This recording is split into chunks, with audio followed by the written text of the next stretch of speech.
Magandang araw mga banateros. Eto na nga, pakupal ng pakupal po mga kababayan ng prosekusyon.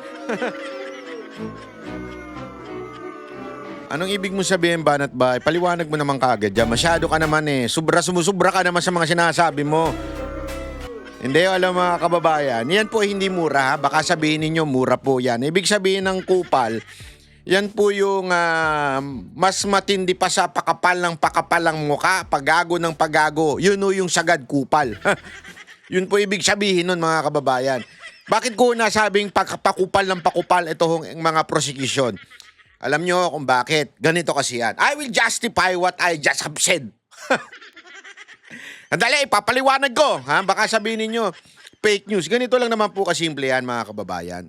This is not the first time na sinita ng presiding officer, judge na si Senator Chis Escudero ang pagiging unprofessional ng prosecution. Ilang beses na po, I think more than 4 times na ho ata, na kung ano-anong ginagamit na salita na hindi appropriate para sa isang trial o sa korte.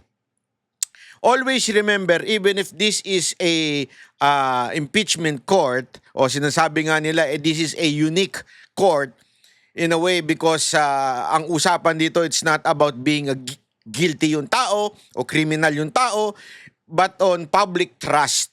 Yes, it is a different and very unique court, but it is still a court that follows decorum, follows ethics, and they have Senate rules or impeachment rules pala, not Senate rules, impeachment rules.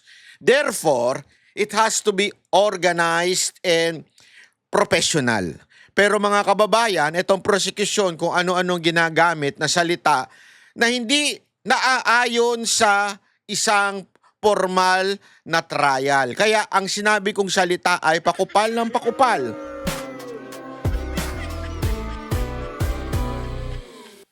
Yun po ang ibig sabihin po nun mga kababayan. So, ang akin lamang po, ladies and gentlemen, people in the house, yan po ay nangyayari at ipapaliwanag natin kung bakit ba pakupal ng pakupal at yung ugali nitong prosecution ay parang ugali ng mga komunistang terorista.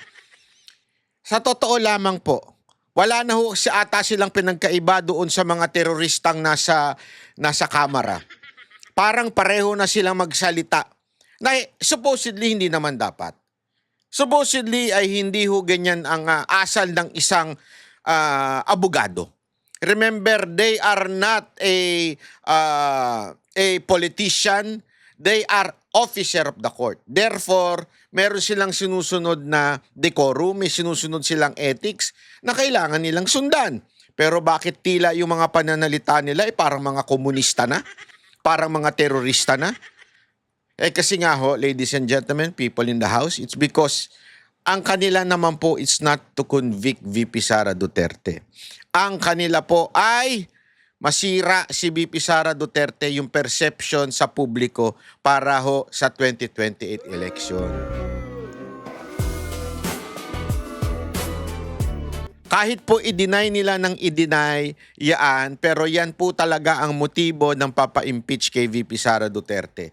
Remember, impeachment hindi naman po yan para sabihin na guilty ang tao o nagnakaw ang tao. Sa katunayan, wala ko silang pinuprove na nagnakaw si VP Sara Duterte.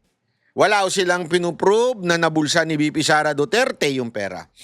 Wala ko silang pinuprove. Ang pinuprove lang ho nila ay saan napunta yung pera na yon at kung pinabayaan ba ni VP Sara Duterte.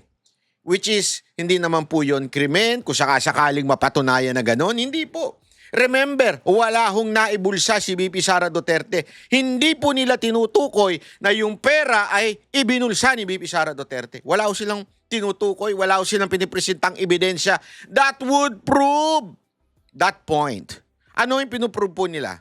Ang pinuprove nila ay para bagang pinabayaan ni VP Sara Duterte na hindi mapunta doon sa SDO, yun sa disbursement officer, at ito'y ibinigay sa isang kernel na in charge ng security ni VP Sara Duterte. Ibig pong sabihin nun mga kababayan, wala talaga silang pinapatunayan ng pagnanakaw. Ngunit kapabayaan that would somehow mawala ang tiwala ng taong bayan, that would convict VP Sara, that would impeach VP Sara Duterte. O kung ganun pa man, ang kanilang motibo is to impeach VP Sara Duterte, pero wala ho silang mapatunayan, wala ho silang maipresentang bago, wala ho silang i-direct kay VP Sara Duterte. Anong ginagawa nila ngayon? Binababoy lang nila si VP Sara Duterte. Sabi nga, kahit hindi nila mapatumbayan, ang importante madungisan si VP Sara Duterte. Kasi remember, to be a politician, importante yung perception. Perception is everything. Yan ang tatandaan natin sa politika. Perception is everything. Ibig sabihin po niyan, pag ikaw ay naparatangan na at paulit-ulit na pinagbibintangan ka ng kung ano-ano, ay maaaring maging totoo yan. Lalo na kung kakuntsaba ninyo ang mga bayarang maletang media. Ito, yung mga bayarang maletang media. Kita ninyo, pansinin ninyo. Para magkakuntsaba, para napapansin ko ho, ladies and gentlemen, yung prosecution, parang kakuntsaba ho nila yung media. Tila every time na gumagamit ng salita na barubal, bastos, kakupalan ang prosecution, matik yan. Headline yan ng media. Actually, feeling ko nga, meron nagtuturo sa kanilang PR. Para bagang merong, ramdam na ramdam ko halatang halata ko merong kumukumpas sa media. Meron bagang PR, ako yung PR. Ganito gagawin ninyo. Ito yung mga salitang palalabasin ninyo. At sasabihin naman sa media, sasabihin nila ito i-ready nyo na kaagad, ilabas nyo yan sa media. Merong ganyan. Meron kasi, alam mo, sa totoo lang, baka akala ninyo hindi totoo yan. Meron talagang PR firm na tinatawag. Yan ho yung mga binabayaran, it's either i-promote ang isang politiko or siraan ng isang politiko. Yan ho yung mga PR firm. At ngayon po, ako actually may mga kilala akong ganyan Na totoo lang. Maliit lang naman po industriya ng media, social media. Kaya yung kaplastikan ng mainstream, inis na inis ako yung sinasabing pasensya ka na, Lourdes Vera.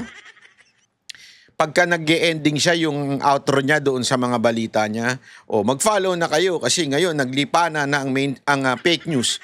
Number 1 kayong fake news News 5 ang isa sa mga number 1 fake news. Hindi sila gumagawa, nag-iimbento Pero pagkapapabor sa administrasyon, talagang sasalsalin nila ng sasalsalin. Pero pagka pumabor sa mga Duterte, kokontrahin nila yan. Or tahimik lang sila. Hindi sila magsasalita. Ganyan Ganyan ang style ng mga bayarang media. Sa totoo lang. Hindi ko sinasabi si Lord de Vera bayaran I mean yung naiinis lang ako dun sa outro niya na ang bagamat sila lang ang pinaka hindi fake news, the rest fake news. Hello? Yung mga ini-invite nyong mga quote-unquote analyst, mga propagandista Propagandista, sasabihin ninyo, hindi kayo nag-aano ng fake news. Pansinin ninyo, sila ang madalas na mag-imbita ng mga propagandista ng kaliwa. Karamihan. Maraming nga sa kanila mga reporter, propagandista ng kaliwa pansinin niyo yan. I mean, again, I'm not saying not na invite nyo sila. Hindi, kahit pa paano, halimbawa, sabihin na natin yung bilyonaryo na news channel. Yan, nag-i-invite din yan ng mga kupal na mga Pero somehow, bumabalansi sila Meron din silang mga iniimbitahan sa kabilang panig. Di ba? Unlike itong News 5, talagang yung extremist lang ang extreme na nandun sa makakaliwa at mga papabor kay Marcos. Ewan ko, siguro takot yung kanilang amo. Kasi may-ari niyan, tandaan ninyo si MVP. Alam naman nating negosyante yan. Marami binabayaran niyang tax. Pag yan kumontra kay Marcos, baka silipin yung mga, alam mo na, kaya nga mahirap, mahirap talaga pag ang negosyante, ang may-ari ng media. Hindi ko nga maintindihan bakit ang mga may-ari ng media ngayon ay mga merong personal interest. Oh, yan actually sa totoo lang mayroon nga nagsabi sa akin yung mga negosyante na yan, gumagawa talaga sila ng media. Nagpopondo talaga sila ng news channel for their own benefits. Sabihin, pag may mga kalaban sa politika na kokontra sa negosyo nila, yari ka sa amin. May media kami. Yeah? Ganon eh. Kaya alam mo, kaya huwag kayo magtitiwala sa mainstream. Oo, marami rin nagpapakalat na vlogger na fake news O halimbawa, yung mga pulahang vlogger, yung mga loyalistang vlogger, yan ang isang katerbang fake news. Talagang mga pulahang vlogger, mga wala talaga yan. Kasi nga, wala ko silang may balita. Wala, alam mo yung balita nila, halimbawa na lang yung pangaagaw ng ito yung announcement ng lintik ng Malacanang na yan, nasa kanila daw yung Davao City na pabahay. Pero nakita nyo, naglabasan ng picture, inaugurate ni Baste Duterte yun. Napakaraming picture na nagsimula, panahon pa lang ni Pangulong Duterte. Meron ba kayong nakitang research team ng mainstream media na nagbalita niyan? Wala. Meron bang kumontra sa kanila at tinanong si Auntie Claire at sinabing, "Ma'am, may mga picture po naglabasan, nagsimula pa ito nung panahon ni Pangulong Duterte." Meron ba? Wala.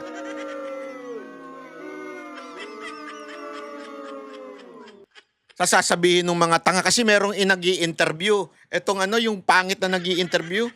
Nakalimutan ko na anong pangalan nun. Huwag na natin banggitin pangalan ng loyalistang vlogger na yun.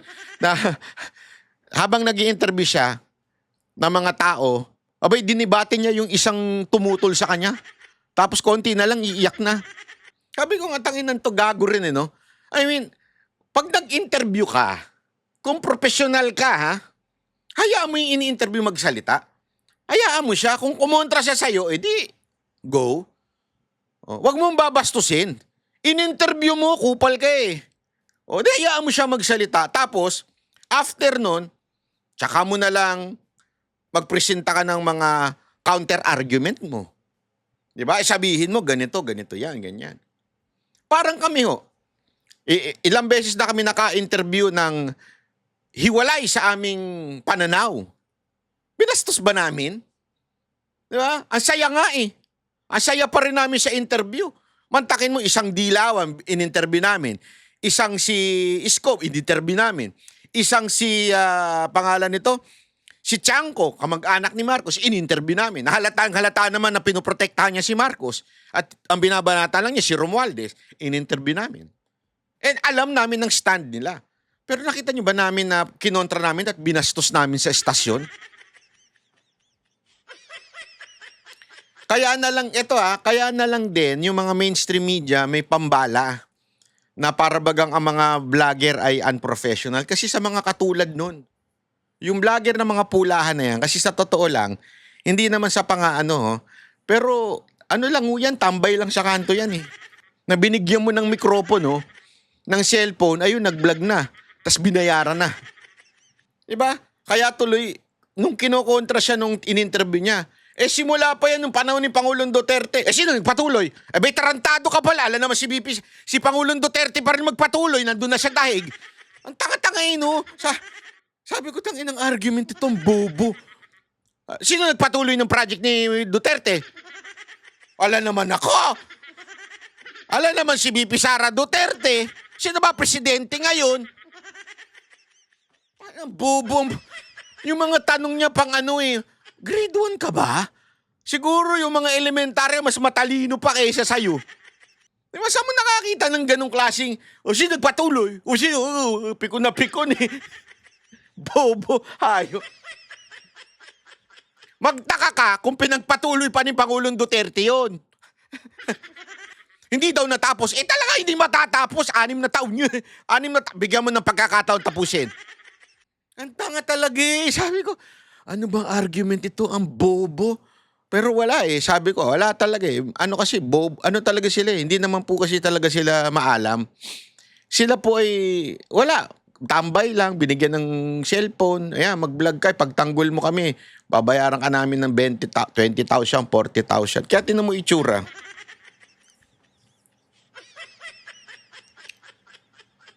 Yan, halatang halata. So bakit ko ba sinasabi ito?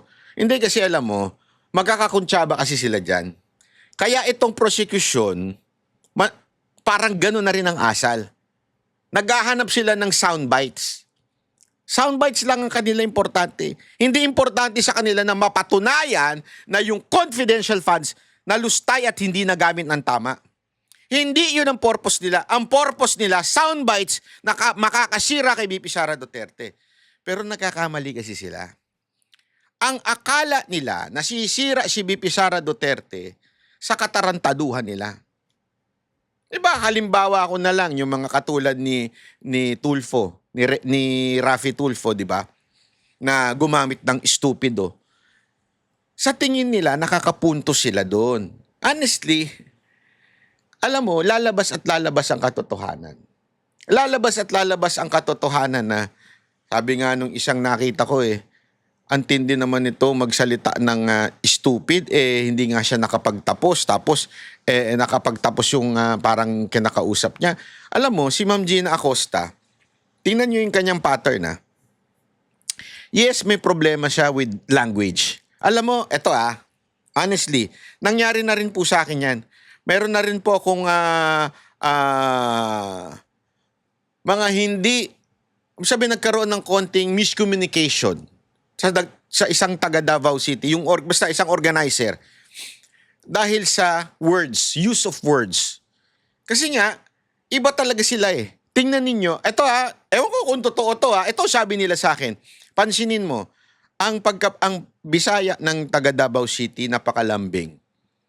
Kaya yung konting pagtaas mo lang ng boses bilang Manileño, medyo, sabi nila, medyo malakas ang dating sa amin nun. Parang ang dating nagagalit ka. Parang, malakas pa naman ang boses ko. Minsan pa naman pag ako nagsalita. Hindi to, walang biro ito Ano kasi, akala nila galit ako lagi. Hindi po ako galit, bigil lang ako. Kasi dati po akong drummer lakas kong pumalo. Kaya yung kaliwang tenga ko, bingin natin yan kasi nandyan yung snare. Pak! Pak! Wasak yung... Kaya bingi po ako. Pag bingin ka kasi medyo malakas ka na magsalita. Minsan na may misunderstand nila Si Gina Acosta parang ganun din Pansinin ninyo, minsan hindi niya maintindihan. May mga tapos may tanong pa nga sa kanya doon na parang baloktot yung sagot niya. Pero ang sinasabi niya, doon sa sagot niya is, okay lang yung tamang karunungan. Sabi niya nga, okay lang yung marunong. Ang importante yung loyalty. Bakit? Kasi yung loyalty, ibig sabihin, tapat ka sa trabaho mo. Yung iba, mini-misinterpret yun. Loyal ka, stupid loyalty ang tawag dyan kay VP Sara Duterte. Hindi yun ang ibig sabihin. Loyal siya dun sa trabaho niya. It's more than, yung mas matimbang yun, kumpara dun sa sobrang talino mo nga, hindi ka naman tapat sa trabaho mo. Kaya nga, it's a matter of, yung tamang paggamit ng salita. Kasi even sa English, kung isang tao halimbawa kanina, kagahapon, dumugo yung ilong ko. Oo, walang biro. Totoo, hindi ako nagbibiro Pumunta ako ng clinic. Pagpunta ko ng clinic, akala ko gagaling ako. Dumugo yung ilong ko. Kasi yung doktor English speaking hayop yan. Nagpa-Cairo kasi ako. Yung yung dito ko masakit-sakit dahil sa, alam mo na, katandaan, yung nakukuba na ako, yung spinal cord ko. So, nagpatingin ako sa doktor para sabi ng doktor, hubad! Ay, hindi. Lalaki yung doktor Pinatanggal yung damit ko, tapos English yan. Sabi ko, hindi ko maintindihan. Paano ko kakausapin to? Oo, alam mo yun, iba yung lingwahe na doon pa lang may problema na di ba? Kaya importante minsan yung be specific. Kaya ganun sila Ma'am Gina Acosta. Tapos may magagalit na bakit daw nagbibisaya, marunong naman magtagalog. Alam nyo, ganito kasi yan. Kahit marunong magtagalog ang isang taong isang Bisaya, they are more comfortable and they can use and they can communicate. Iba kasi ang speaking and communicating. Magkaiba yun. Alam nyo dapat yan? Kasi nasa media kayo eh. Pag ang tao nasa media, alam mo yan. Iba ang nagsasalita, iba ang nagko-communicate. Pwede kang magsalita nang walang nakakaintindi sa'yo. Ikaw lang. At hindi mo maipaliwanag. Iba yung nagko-communicate ka. Ibig sabihin na itatawid mo yung mensaheng nais mong itawid. Naintindihan natin? Importante yun. Kaya nga, eto, ang ginagawa nila dito ngayon, they are not really proving VP Sara Duterte as ka-impeach. Pansinin ninyo. Sabi ko nga nung iniisip ko, grabe ito mga to. They are communicating to the people, not to the judges. Because the judges already have their own biases.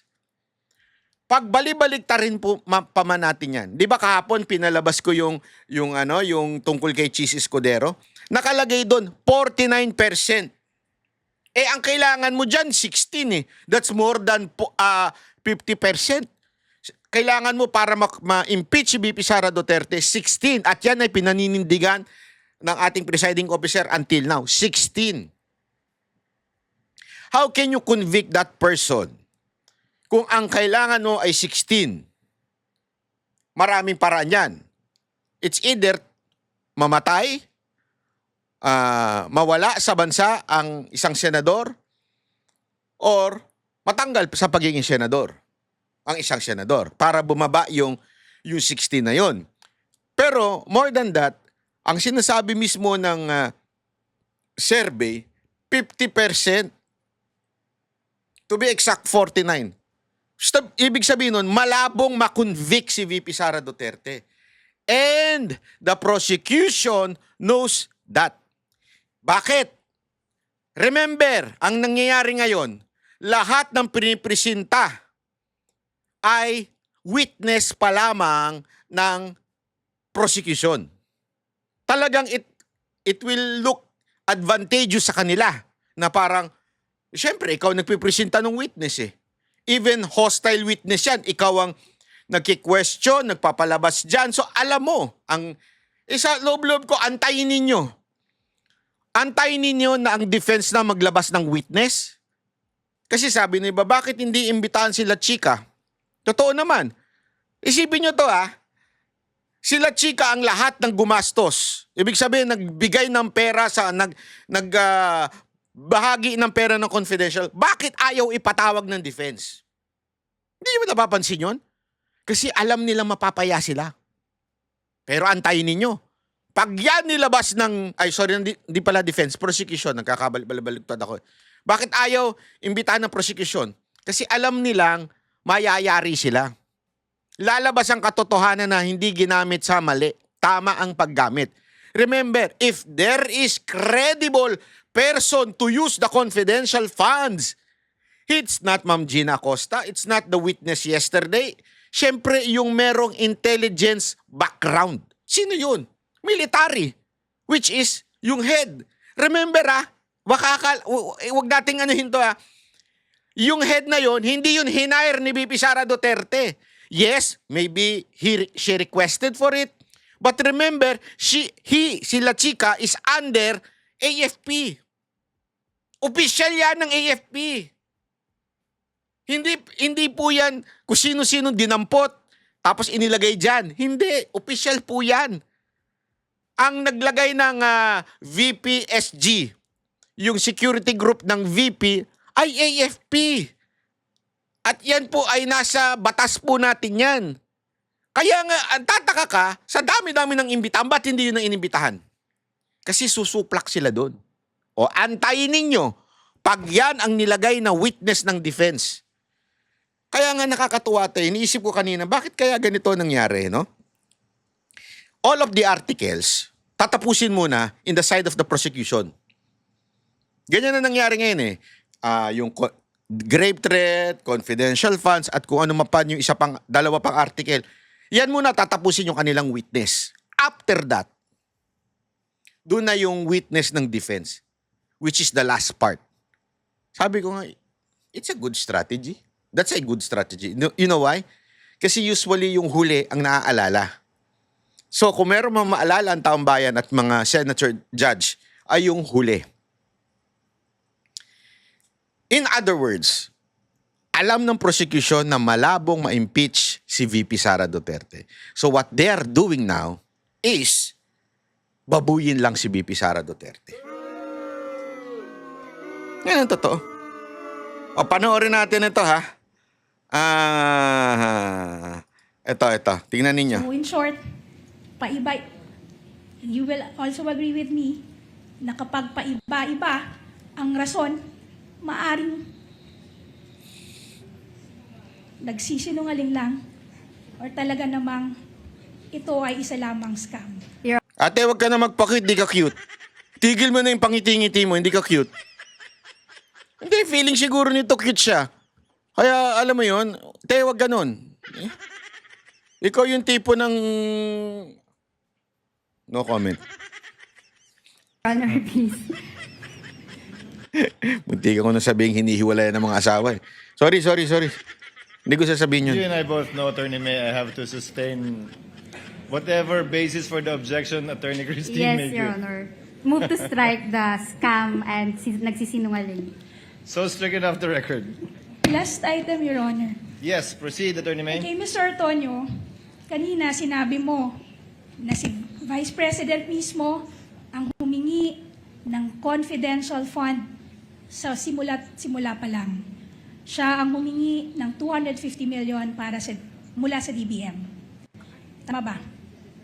Yes. Siya rin ang nag-decide kung magkano amount ang ire-request. Tama ba? Ultimately, sa kanyang nanggaling ang desisyon. Tama ba? Yes. At pinirmahan niya rin ang approval para sa pag-release ng pondo. Tama ba? Through the disbursement vouchers.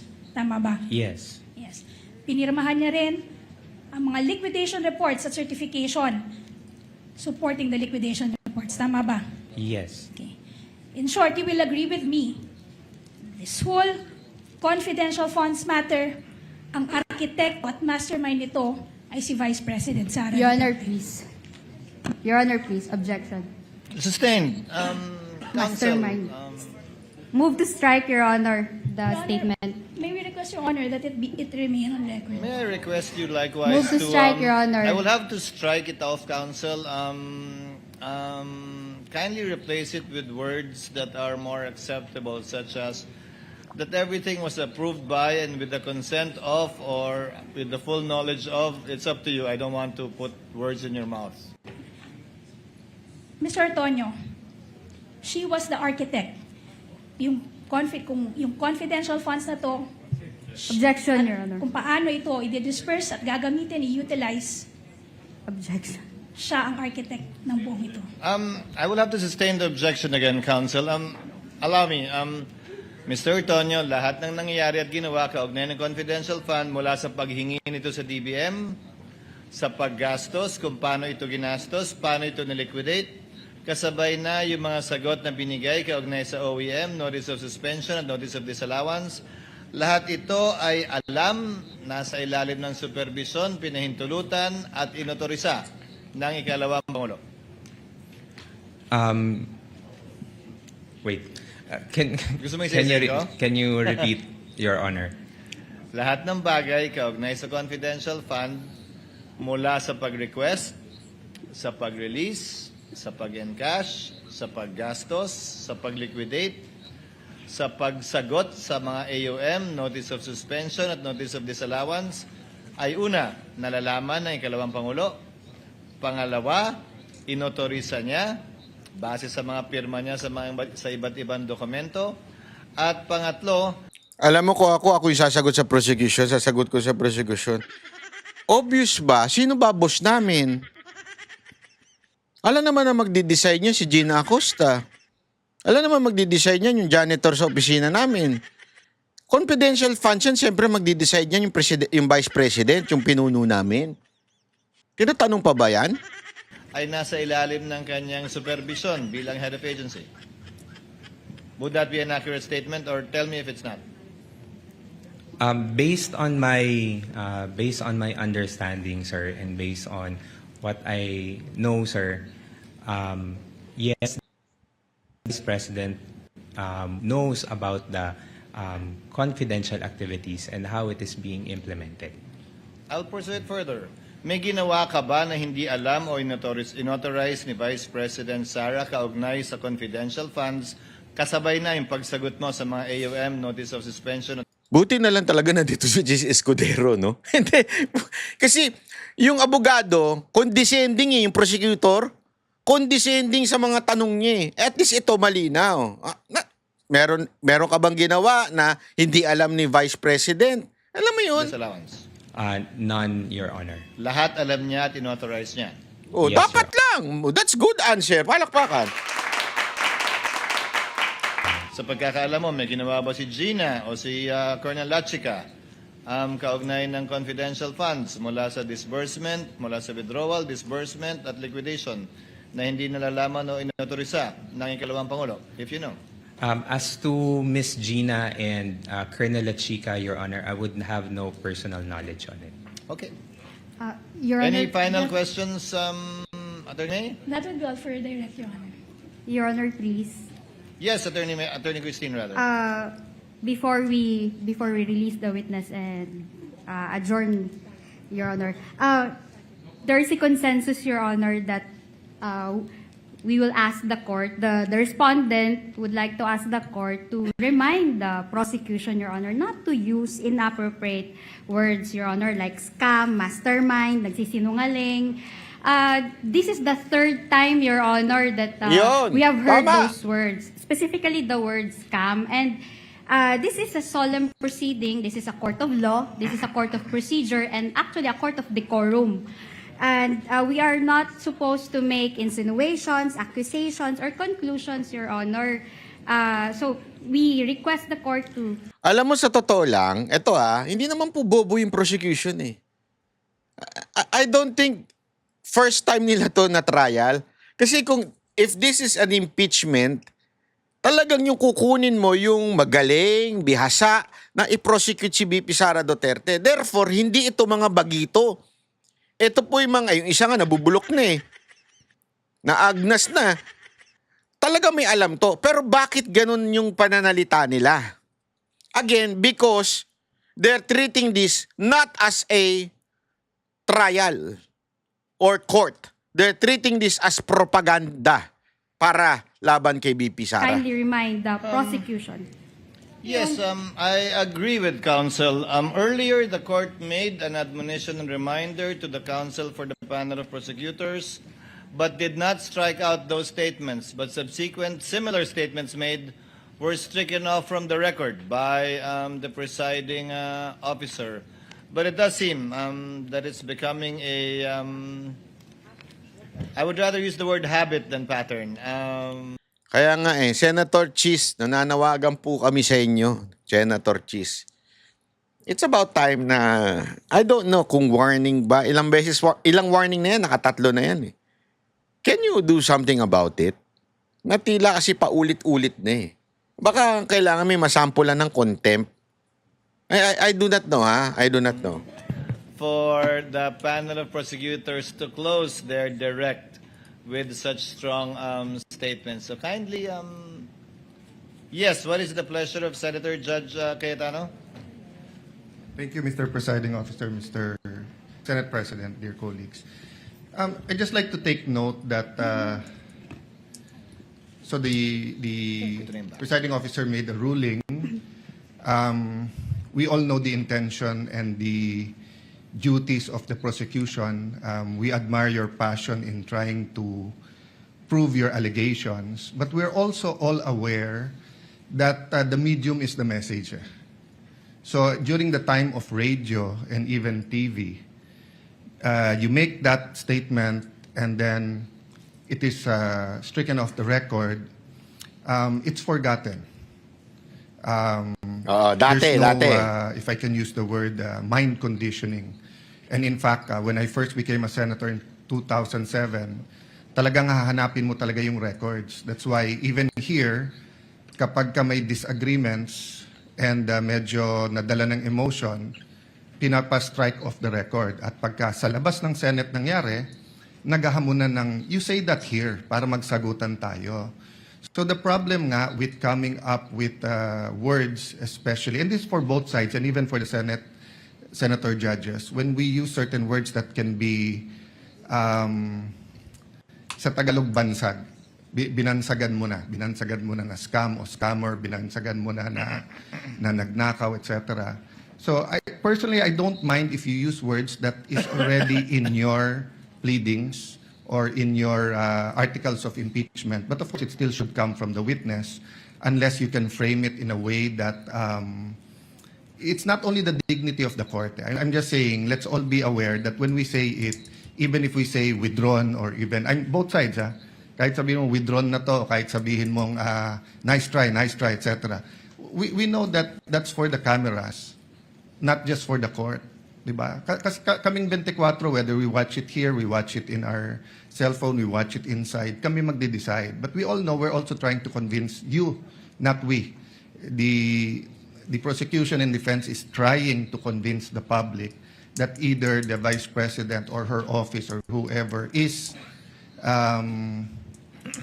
guilty or innocent. So, yun lang, let's be circumspect without pointing fingers to anyone, both sides. Dahil nga, kapag may certain word na may not only negative but may emotional attachment, magba-viral na yan. And it will really affect the integrity not only of the court but of the decision sa huli. Diba? So, I just like to agree with you and emphasize na, you know, in the future, if you say that nagkamali, let's not kid each other. No? Kahit kami mga senator judges, nagkakamali din kami. Lalo pag nag-i-interview na or nagkaharap na yung vloggers or yung traditional media. But once masabi mo, it takes a life of its own. Diba? Those words. So we have to really be more circumspect in choosing our words, Mr. I will President. allow Attorney May to comment before we proceed with other administrative matters. Yes, Attorney May? Well, Your Honor, we apologize if... Lagi na lang eh. Sometimes we get carried away by our zeal and our passion, Your Honor. But we had the Passion ba yan o prosecution, talagang we just motibo want to nyo? call a spade. Within limits, But- you may. Yes, Your Honor. But henceforth, to borrow the words of my colleague, Your Honor, we will try to behave. That will be part of the We do not want you to try to behave. You effing behave. Try.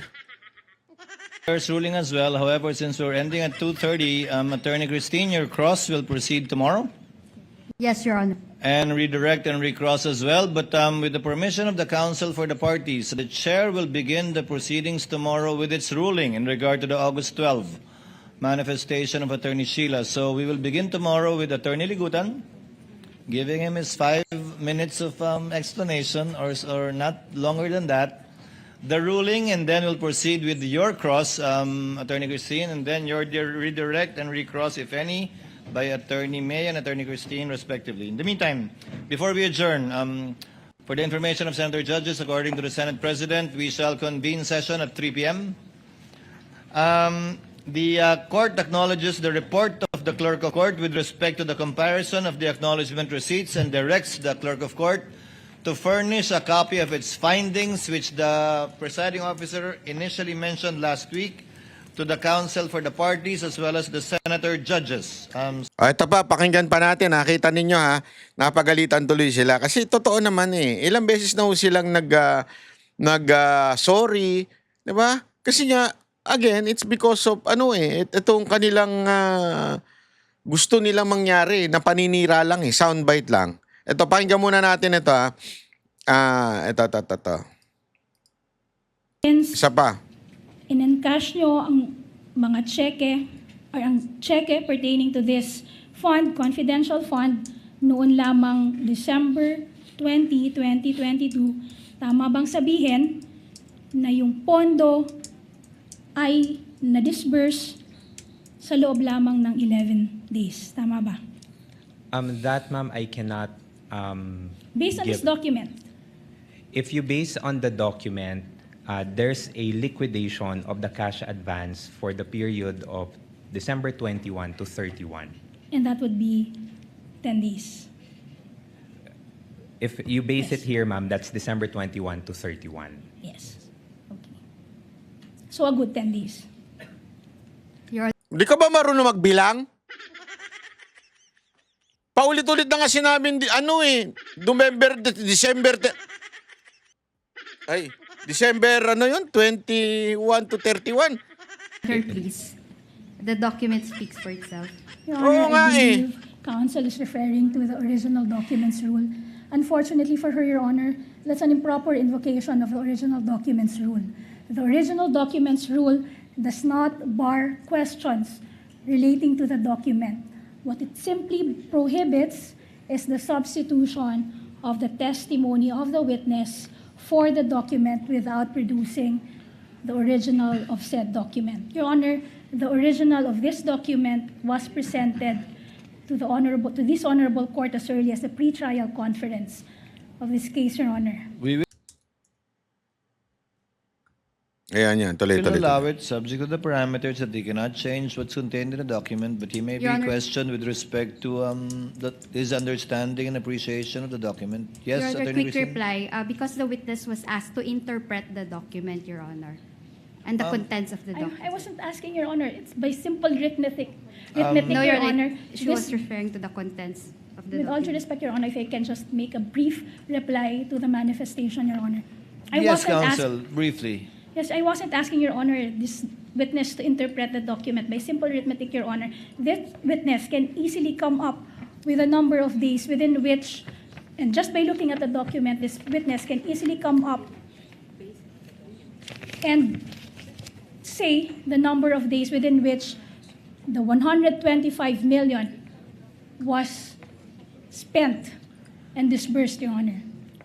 As long as the document is not going to be changed, I will allow it. Witness, if you know, again, you are well educated to be able to answer the simple question. If you know. will again, Mr. Ortonio, you will confirm that the funds referred to in that liquidation document was fully disbursed within a good 10 days, because you said the disbursement covers the period December 21 to December 31, 2022. Tama ba?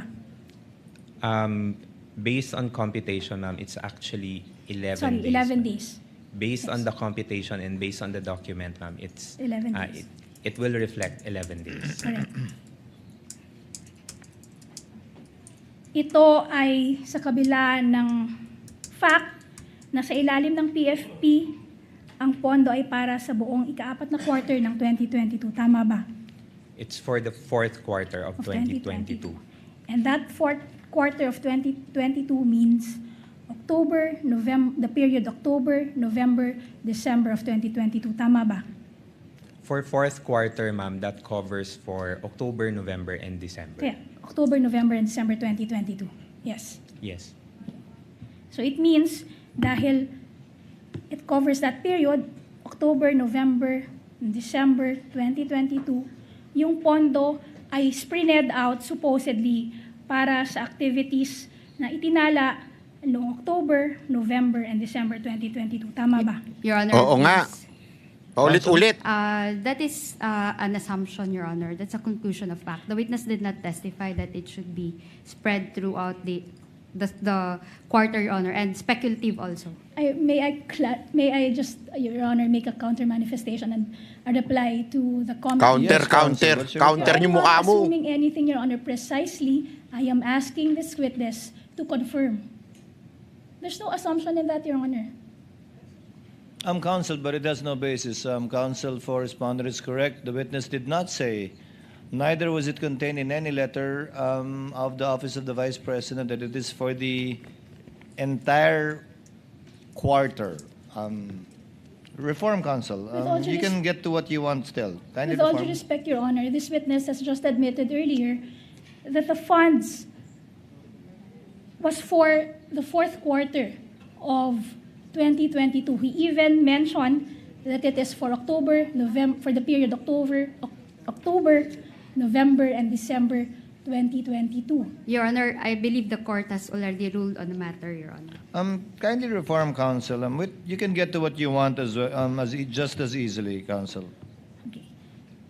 earlier, Mr. Ortonio, you mentioned na yung programs na nakalagay both in the 2022 and 2023 fiscal and financial plans, which are the good governance programs and the socio-economic programs. These are just... Ito. Isa pang pakita natin yung pag-question doon sa... Ito kasi, yung paggamit daw ng 10 araw. Ang inaano nga dito, in advance nga po yun dahil nga, syempre, kailangan matapos, di ba? Yung magastos ba, or else, maaano sila, mapapagalitan. So, kailangan tapusin. So, ngayon, may mga, since late na nilabas yung confidential funds, pero may mga plano na. So, inunahan na muna. Ibig sabihin, ganyan naman po kasi ang nangyayari sa gobyerno. Ilang beses na pong pinaliwanag yan eh. Minsan talaga late lumalabas yung budget. Kaya, minsan nag-abono na lang yung opisina. Ayan ang nangyayari. Ito naman, may iba na naman kinwestiyon yung dami ng VP SPG. What you are saying, Your Honor, is that the VP SPG is already paid from a separate account, from a separate fund, salary for the purpose of affording or providing protection to the Vice President.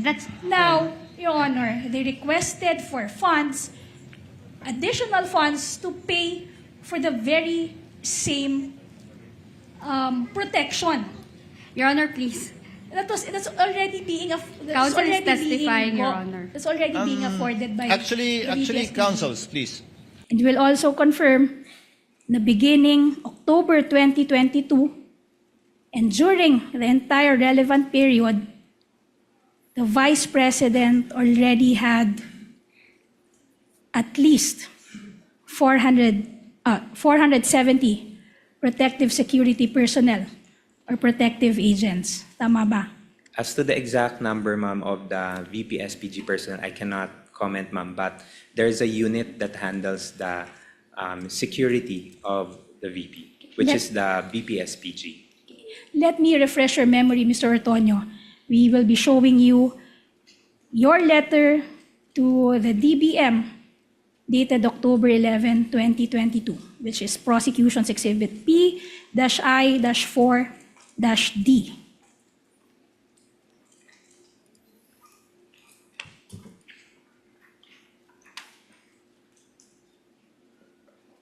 Yes, ma'am. Diyan sa letter na yan, humihingi kayo ng addition o ng augmentation para sa special duty allowance ng VP SPG dahil tumaas ang bilang ng security officers and security or protective agents ng Vice President. Tama ba?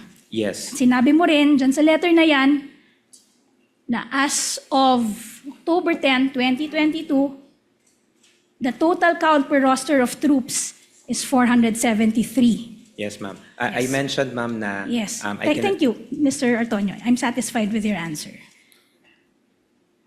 Pasagutin mo. Anong alam niya sa... You will also confirm na nung una, humigit kumulang 95 lamang ang security personnel ng OVP. Tama ba? Bakit siya? Kaya nga kayo humingi ng augmentation for special duty allowance dahil biglang nag-increase ito by almost 4-folds. Tama? Ma'am, I can only answer for the security deployment during the term of VP Sara. O nga, bakit mo tinatanong yung panahon ni Leni Robredo? Correct. Hindi ba isinaad nyo rin dito sa letter na ito, in-explain nyo, kasama ang letter dated August 22, 2022. Dito in-explain nyo bakit kayo humihingi ng special duty allowance. Yes, ma'am. Sinabi nyo na from 95, tumaas nga ang bilang ng security Yes, ma'am. detail ng, ng Yes, ma'am. security officer or protective agent sa ilalim ng VP SPG. Ayon nga sa'yo, yung mandato ay protektahan at i-ensure ang seguridad ng Vice Presidente. Tama ba? That's correct, ma'am. Yes. aaminin mo rin na yung security detail ng Vice Presidente, hindi ito mga karaniwang security guards. Ito ay miyembro ng AFP at PNP. Tama ba? Yes, ma'am. In That's correct. fact, sinabi mo rin, sa same letter na yan, na 364 ng karagdagang or ng security detail ng Vice Presidente ay mga miyembro ng Armed Forces of the Philippines. At 140 naman ay miyembro ng Philippine National Police. Tama ba? Yes, ma'am. That's correct. Sa inyong kaalaman, Mr. Ortonio, meron bang ibang pangalawang pangulo sa history ng Pilipinas na nagkaroon ng ganito karaming security detail? Ma'am, Bakit I mo cannot tinatanong? comment Siya on ba that. ang head ng AFP? Siya ba ang head? Ba't mo tinatanong siya? Empleyado yun ni Vice President Sara Duterte, ah. I cannot comment for the previous vice presidents, ma'am. So you do not know. The answer is you do not know. What I can say, ma'am, Obvious is ba? I cannot Obvious comment, ba? ma'am, because I have no personal knowledge. You have no personal knowledge. That's correct. You will also confirm na yung special duty allowance na inyong hiningi, ito ay karagdagang allowance lamang para dito sa VPSPG.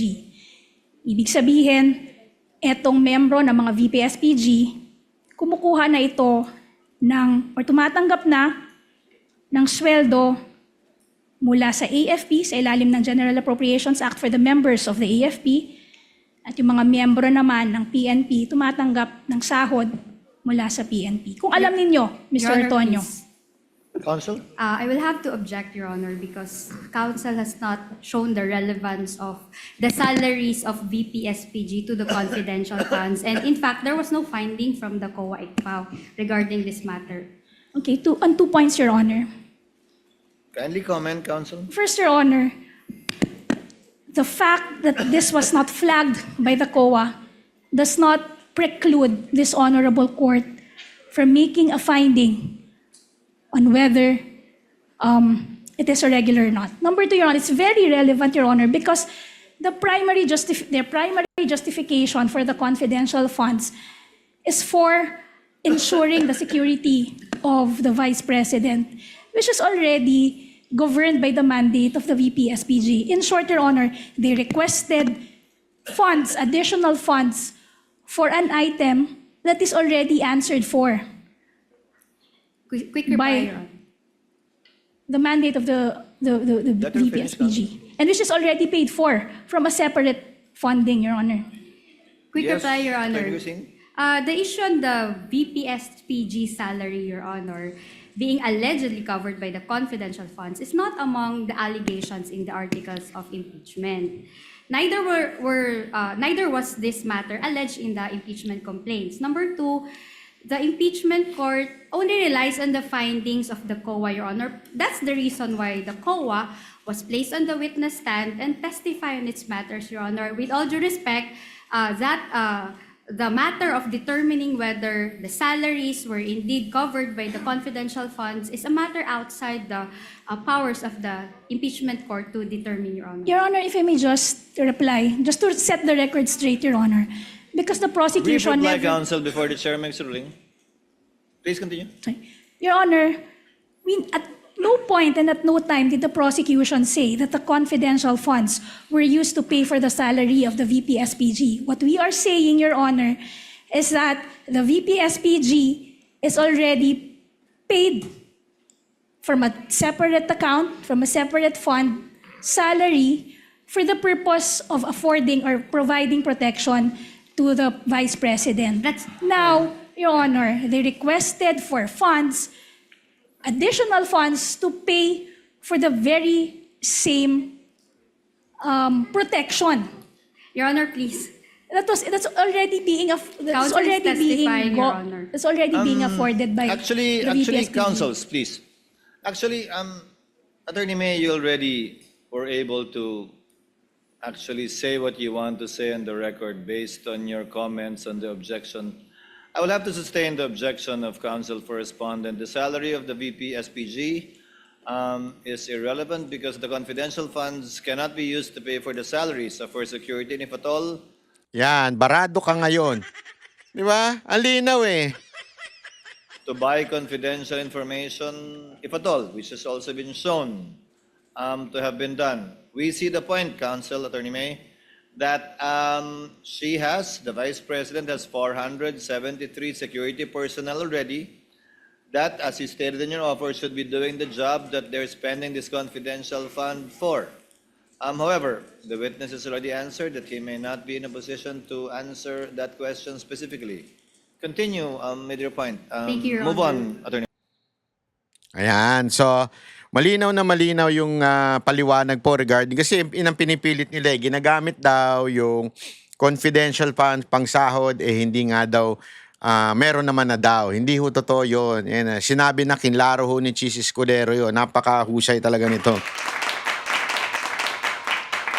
Alam mo, kita niya, may papakita ako sa inyo kasi sabi, meron akong kinoment sa FB, sabi dito, bakit ang professional ang prosecution? Tapos may isang nag-comment dito, nyahaha, wala daw ebidensya, buhaha. Sabi parang sinasabi niya na sinabi ko daw kasi walang ebidensya. Alam mo, ganito lang yan. Bigyan kita ng isa pang patunay na talagang nangangatog na itong administrasyon na ito. Ha? Tingnan mo, meron na naman silang bagong pautot. Ito, bagong pautot nila to para gipitin ng mga Duterte. Binansagan ng Ombudsman Jesus Crispin Remulla na epicenter ng flood control ang Davao City sa panahon kung kailan nakaupo pang alkalde si Vice President Sara Duterte. Iniimbestigahan raw nila kung may bahid ng korupsyon ang mga proyekto. Pumalag dyan si Congressman Paulo Duterte at may hamon kay Remulla. Nakatutok si Bea Kimla. Ang epicenter po ng flood control bago ho dumating ang Marcos administration ay Davao City. Epicenter ng flood control noon. Ganyan inilarawan ni Ombudsman Jesus Crispin Remulla ang Davao City, ang baluarte ng pamilya Duterte.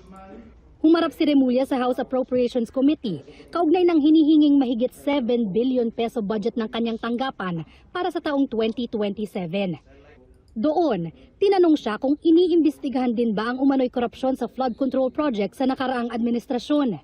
Davao po yung ecosystem na Wow. tinutukoy. At kasi doon ho maraming pondo na pumasok daw sa flood control. Hindi lang ho madali talaga. Ang ecosystem of corruption po mabigat. Mahirap pong pasukin. Mahirap pong kumuha ng impormasyon. Marami hong taong hindi nagsasalita. Pero hindi ho kami tumitigil. Hindi nagbigay si Remulla ng halaga kung magkano ang flood control project na pumasok sa Davao City. Pero nilinaw niyang iniimbestigahan pa nila kung may dungis ng korupsyon. Alam mo, grabe, no? Magsasalita ka ng ganyan, daw. Tapos, hindi pa siya sure, iniimbestigahan pa. Pero concluded na yung sinabi niya, ha? Hindi, isipin niyo to, ha? Kung sabihin ko kayang, halimbawa lang, sabihin ko na ikaw, Ombudsman Remulla ay nakatanggap ng mali-maletang biskwit. Halimbawa lang, ha? Nakatanggap ka ng mali-maletang biskwit mula kay Marcos para gipitin ng mga kalaban. O, ganyan, halimbawa lang. O, ganun. Pero akin pa ho itong iniimbestigahan. Akin pa ho itong nire-research. Inaalam ko po kung ano ito. Pero sinabi mo na. Mahilig to sa ganun eh. Sasabihin na niya, magsa-soundbite na muna siya kasi tandaan nyo, taga-media ito eh. May sariling istasyon to na walang kakwenta-kwenta eh. Hindi pala sariling istasyon, sariling programa. Na nagsasalsalan sila doon, magkakasama sila doon, nagsasalsalan sila. Ang mga flood control project sa Davao. Flood control, because there's a big budget in the past in Davao City about flood control. That's what I know. But not corruption per se. Well, we will check out the flood control there. Tingnan Hinihingi mo. namin ang reaksyon ni Nagsalita ka na kaagad. Vice President Sara Duterte na nakaupong mayor ng Davao City bago pumasok ang Marcos administration. Sa isa namang pahayag, hinamon ng kanyang kapatid si Remulla na ipakita ang kumpletong record sa tinutukoy nito na epicenter ng flood control ang Davao City. Sabi ni Davao City 1st District Representative Paulo Duterte, ilantad daw lahat ng taon, lahat ng proyekto at lahat ng pangalan. walang pipiliin o exempted. Dagdag ni Representative Duterte, wag daw magpadalos-dalos sa pagsasalita at baka masira lang ang kredibilidad ng ombudsman lalo't nag-iimbestiga pa lamang sila. Pagtitiyak ni Ombudsman Remulla, iimbestigahan din pati ang mga opisyal ng kasalukuyang administrasyon na sangkot umano sa flood control scandal. May assurance kayo na kahit involved dito ang secretaries ng kabinete ng Malacanang at kahit ang Pangulo mismo, kahit tumunod sa Pangulo ay kasama yan sa iimbestigahan nyo. Tama po ba? Po, lahat po yan ay base sa ebidensya. Wala ho tayo sisinuhin dito. Kampante naman ang Kita niyo yung sagot ni, ni Pulong Duterte. Sinampal siya ng katotohanan. Di ba? Hilig kasi magsalita nitong ombudsman na ito, di pa tapos. Nag-iimbestiga pa. Sinampal ngayon siya ng katotohanan. Lupit. ombudsman sa kasong ihinahanda nila laban sa pinsan ng Pangulo na si dating Speaker Martin Romualdez. Sa kabila ng pagbawi ng testimonya ng 4 sa dating bodyguard ni dating Congressman Zaldico na nagdadawit kay Romualdez sa flood control scandal. We have other evidence pa. But we can prove that pa rin. Marami kami hindi magre-recant, sigurado ako. Sinabi rin ni Remulla na nagsasagawa na ang ombudsman ng lifestyle check sa mahigit Ang lupit, Nauna pa talagang imbestigahan ng Davao City kesa kay Romualdez. Hayop talaga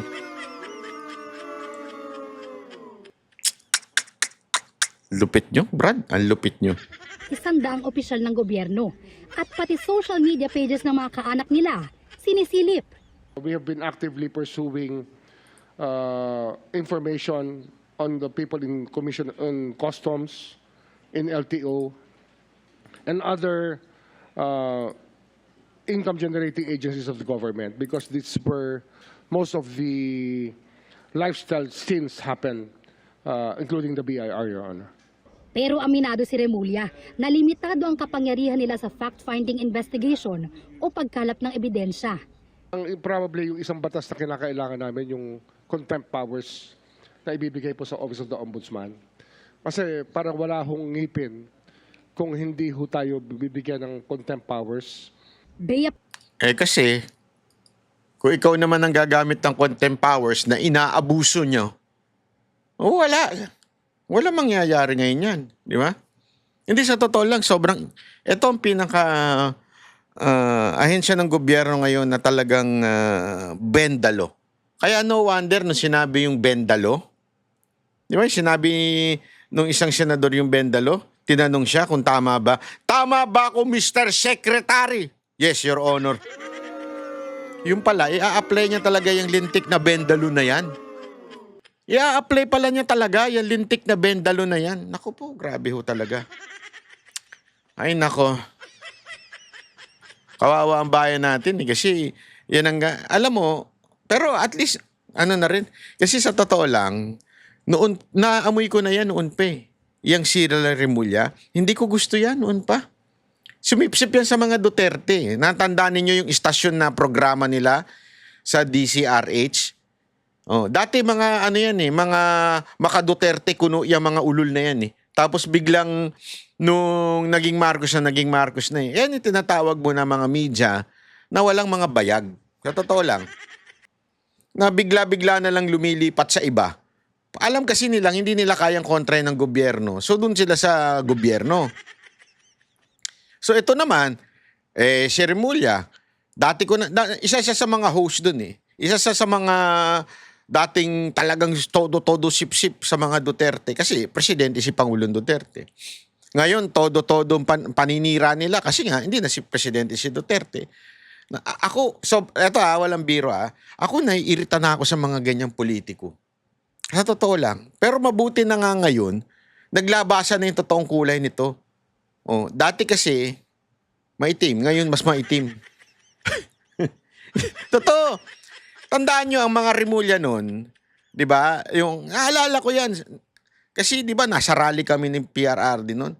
Number 1 na ginipit kami niyan. Pinatayan kami ng kuryente dyan sa Cavite nun Nung rally ni PRRD. Tapos late na ayaw pa kaming papasukin nun kasi daw sila bla bla bla. Tapos eventually, weeks before, dahil nakikita nilang nasa ibabaw na si PRRD, talagang antas na. unstoppable na si PRRD, talagang sure win na. Abay, bigla nagbaliktaran, iniwan si Binay. Naalala ninyo? Tagapagsalita yan si John Vic. Isa pa yang walang bayag eh.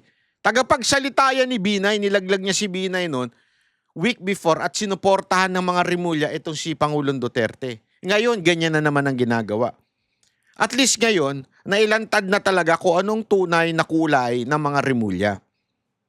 Di ba? Kaya alam mo, antay natin. Eventually, marami pa mga malalantad na mga politiko bago mag-2028. Yung tunay nilang kulay. Tayo mga kababayan, tandaan na lang natin. Gumanti na lang tayo diyan sa time ng 2020. Diyan tayo gumanti. Ha? Ano tayo diyan? Magsama-sama tayo at gantihan natin itong mga lintik na mga politiko na ito. Huwag na nating iboto. Okay ba? Yan ba ay kasunduan natin mga kababayan? O anyway, sana po i-share nyo naman po ito at para mas kumalat po ang katotohanan at yung mga fake news na mga pulahang vlogger at mga pinklawan na terorista ay ma-counter natin ang kanilang mga argumento. Okay? Maraming salamat po. Mabuhay po tayo. Magtulungan tayo. Ang tunay na people power ay nasa social media.